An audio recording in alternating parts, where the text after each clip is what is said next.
is the time to be optimistic about the future. Now is the time to build the new Jamaica which we all desire. With the 2019-2020 budget set, plans are now in motion to achieve the new Jamaica.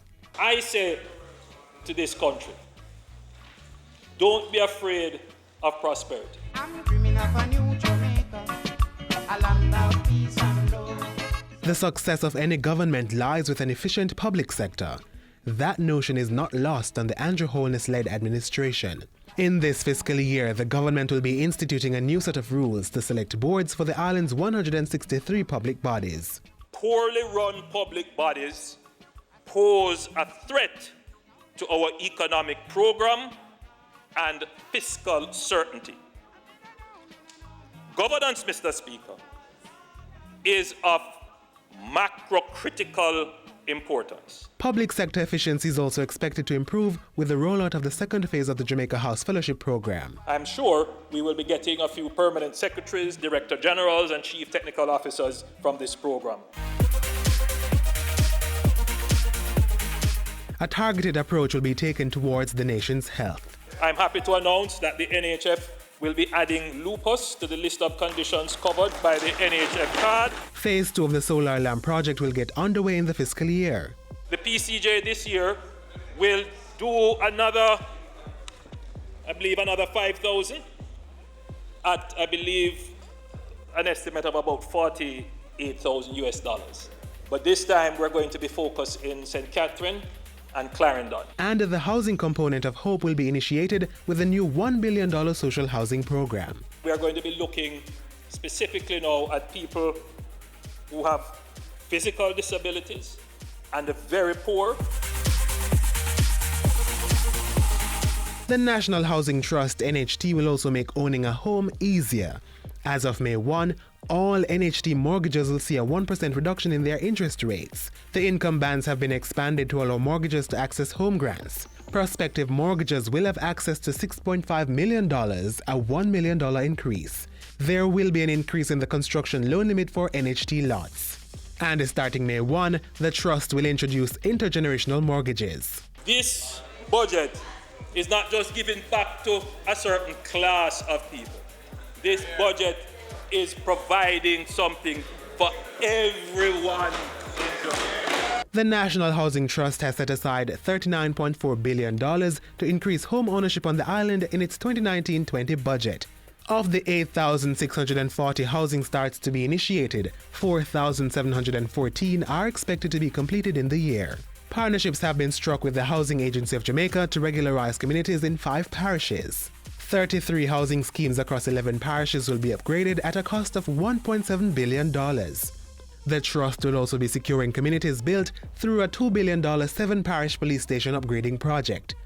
The less fortunate will be taken care of through a $135 million refurbishing program targeting infirmaries. And the Parents Overnight Suite at the Bustamante Hospital for Children will also receive the NHT support in the fiscal year. The Development Bank of Jamaica has unveiled its Big E program targeting micro, small and medium enterprises $MSMEs. Entrepreneurs will have access to $25 million over a 5-year period.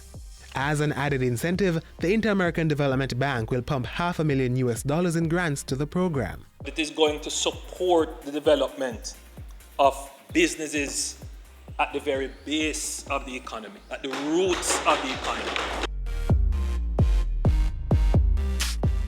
While not divulging much of his plan to secure Jamaica, Prime Minister Andrew Holness proposed new legislation that will give more powers to the security forces. And we will do this in a very transparent and cooperative manner, because what we wouldn't want is for Jamaica's name to be tarnished by virtue of any misuse of capabilities. The Human Employment and Resource Training Amendment Act 2019 has been tabled. This paves the way for the merger of the functions of the National Youth Service, the Apprenticeship Board, and the Jamaican Foundation for Lifelong Learning with the Hartrust NTA. A $200 million focus will be placed on social enterprises in places supporting the less fortunate.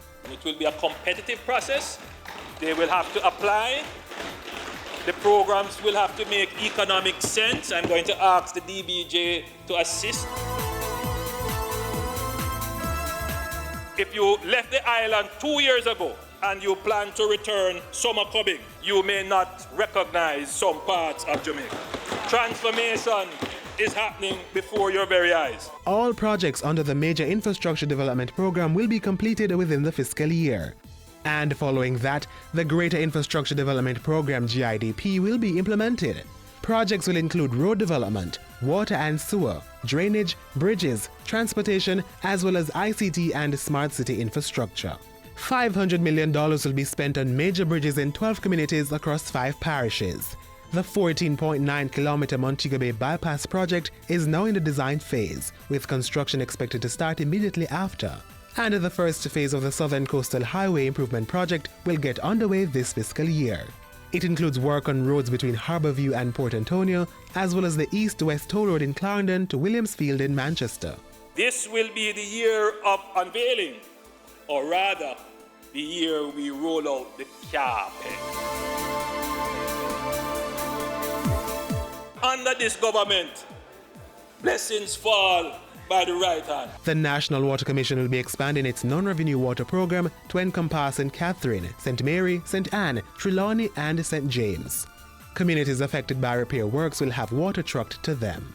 And plans are far advanced to undertake other water infrastructure projects in Westmoreland and St. Catherine. 61,000 persons in rural communities will now see prosperity, not trickling down on them, but showers of water through rural water. $795 million will be spent on projects spanning upgrading and repairs, rainwater harvesting, and catchment tank rehabilitation. That is what we are doing, Mr. Speaker, building a new Jamaica through action.